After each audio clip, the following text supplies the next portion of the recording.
আমাকে কেন এত বড় চকলেটের জারটা নিতে হলো চলো তোমাদেরকে বলি।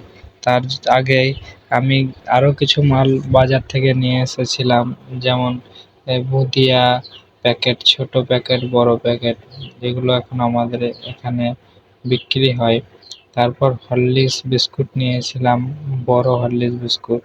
আমাদের এখানে হরলিক্স বিস্কুটের রেট আছে 45 টাকা, তোমাদের এইদিকে কত? আমি এই হরলিক্সের বিস্কুটটা এইখানে অ্যারেঞ্জ করে দিলাম।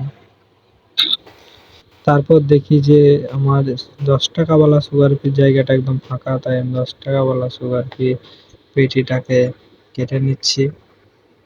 কেটে নেওয়ার পর আমি এটা ঠিক জায়গায় অ্যারেঞ্জ করে দেবো। এখানে 10 টাকাওয়ালা সুগার ফ্রি বিস্কুটটা অ্যারেঞ্জ করার পর আমি দেখি যে আমার দোকানে মশা মারা ধূপকাঠি শেষ হয়ে গেছে, এবং সেটা আমি বাজার থেকে নিয়ে এসেছিলাম।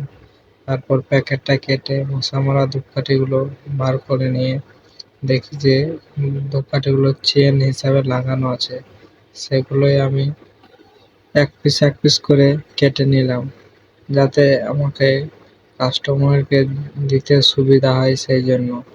তারপর কাটা ধূপকাঠিগুলো এই খাপে ভরে নেব। তারপর আমি এই খাপটাকে ঠিক জায়গায় লাগিয়ে দিলাম।